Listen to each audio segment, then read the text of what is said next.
Nioh 3 is finally here, and whether you're a veteran or new to the franchise, this video will have all the fundamentals you would regret not knowing before you started. So let's get going.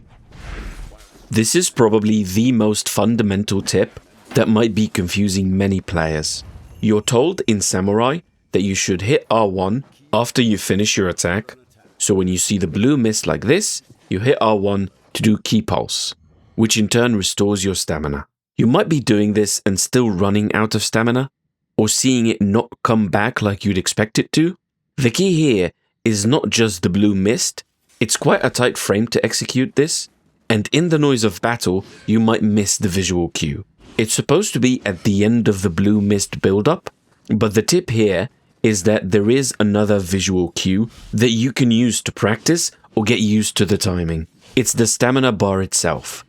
You can see here when you consume your stamina, it goes red. Then the blue mist forming is denoted by this white bar building up in the other direction.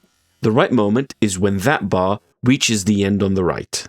This will be the peak of blue pulse, and as you can see, I got all my stamina back if I hit R1 at this moment. You can also see if I hit R1 way too early, it just gives me nothing. And if I hit it halfway through the white bar, I only get stamina back up to this point. So basically you want to delay it as much as possible to give that white bar time to build up. Let's look at a couple of important settings here. The first tip is a bit general, no matter what control scheme you use, which we'll talk about in a bit. But by default, switching styles and burst break, which is the big counter when you see a red move coming, are mapped to the same button. If you go in the controls menu, the second option here is to separate them, and I really think you should do this. If that's all the changes you make, then you will have it so that tapping R2 counters or does the burst break, and then holding it will switch styles. The second part here is a bit more nuanced. Further into the game, when you learn some new skills and martial arts, with controls type A, most of those moves will be awkward, backward and triangle, or forward and triangle, like this. I personally think it's annoying to tie a skill to a combination that includes your movement analog stick. So if you feel the same way, the solution for that is to switch to type F. My advice is to test this early, because the more you play and get used to a scheme, the more annoying it will be when you decide to switch if you do. So it's better to know your options sooner than later, figure out which one you like and settle on that. As you can see, when I switch to controls F, this move Tranquil Edge is now L1 and triangle, instead of depending on the stick. But this scheme might come at a cost. In this setup, jump and dodge are swapped compared to type A, which might feel weird for some players. But then again, when you get your stances, for example, low stance is the dodging stance, so it will make sense here since you switch to it with R1 and X, which is now the dodge button. So it's a matter of getting used to it in any case. I'm just pointing out the one that I think makes most sense. The final and most significant change is that now both burst break and style switching are 2 button combinations instead of a single press. To switch styles, you hit R2 and X, and to burst break, you hit R2 and circle, which can put you in the habit of just holding R2 all the time and then tapping any of the buttons to execute the respective move. Another important option here has to do with your camera. The camera can move a bit awkwardly sometimes in tight spaces or when you're up close to a big-sized boss. So I would suggest you max out this FOV slider. As you can see, this gives you a wider view and a more stable camera. Whether you think it's a Soulslike or an action RPG, Nioh drops you more loot than an ARPG. As you can see, this boss spammed me with loot that I have to run around and click on, which leads us to a must-have quality of life option. Here in basic game settings, page 5, you can see this auto loot option, which means you hoover everything you run over. You can also refine this like a simple ARPG filter and make it only loot certain rarities and above. And since we're in the settings, I feel obligated to also advise you to disable some settings. I personally cannot stand camera shake, which is here in basic settings.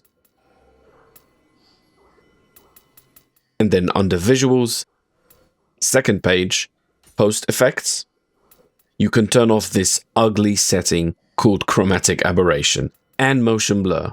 Actually, as you can see, I have all this nonsense turned off, and I advise you to do the same.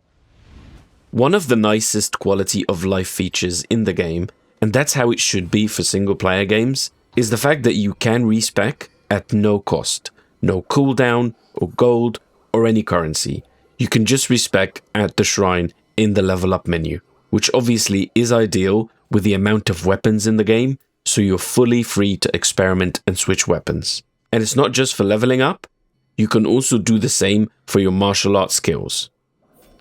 One thing to note about this game is that even though it can feel like an Assassin's Creed checklist busy map, collectibles in this game aren't just time-wasting, completionist or trophy hunter goals. They directly contribute to player power. Let me show you. In your main menu, you can see titles, which would have been better labeled as trials or feats. You can see here in title list, there are points that pile up with all your activities, dealing damage to different types of enemies as a ninja or a samurai, exploration activities, etc. And in the prestige menu, you can just spend those points to gain power under each category, as you can see here. The other type you can find at the shrines, and it's those cute little guys called Kodama.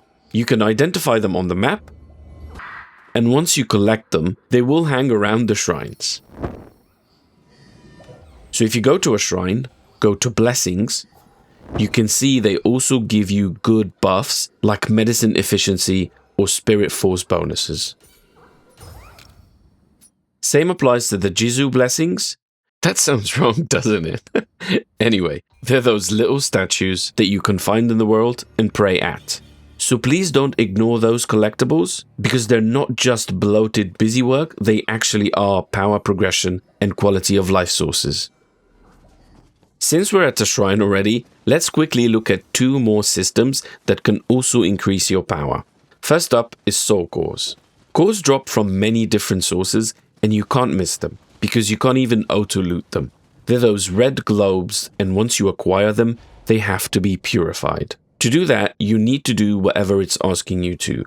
Usually beat the corresponding boss or Crucible Wraith variant of the said enemy. You will find that info here in the Nioh box. You have 2 slots for cores. The Yang is an active summon and the Yin is a passive buff. And you can equip the same core in both if you want. Once you have them and the criteria is met to equip them, you can then assign them to your shortcuts, like this. So here, for example, this power talisman gives me this passive attack buff. And the summon version is that of Jakutsu Baba, the Crucible boss in the demo, which lets me summon him to attack from me. The second thing here is the skill management menu in shrines, which comes from those books that you can find anywhere. Those are often passives that you can enable. If you go to the shrine under skill management, you can find all the ones you've unlocked. There's a general type, and there's a samurai and a ninja specific ones. As you collect more and more of these, you will be forced to choose a combination that fits your current total limit, which is this number you see up top here. Another important fundamental that you need to pay attention to here, especially if you're new, is those dark pools. Enemies can place them under you and they simply will kill your stamina regen and buff theirs. What you want to do is cleanse those by simply going into Samurai and make sure you key pulse when you're inside one of them. Later on you will unlock other ways to cleanse them, even in ninja style, but from the start it's key pulse. Some weapons in the game can drop with a unique Crucible art on them, like this one. All Blaze is an ability I can use when I have those hatchets equipped only, which gives me an attack and a movement speed buff at the cost of defense. The trick with those Crucible weapons is that every time you find one, you want to equip it, because once you max out the familiarity of that weapon, you unlock the skill for yourself. So now you can equip it on any other weapon of the same type. So in this case, since I'm at 750 already, I can equip any other hatchets, like this one. Then I can go in my martial arts menu, and here I can equip All Blaze on my new weapon. So always keep an eye out for those Crucible arts, because some of them will be really OP and you'll want to use them on your best weapon when you find it. If this beginner guide saved you time or frustration, and you'd like to support the channel, I've put a few optional ways in the description. It helps me keep making detailed guides like this. Thank you for your time, and I'll see you in the next video.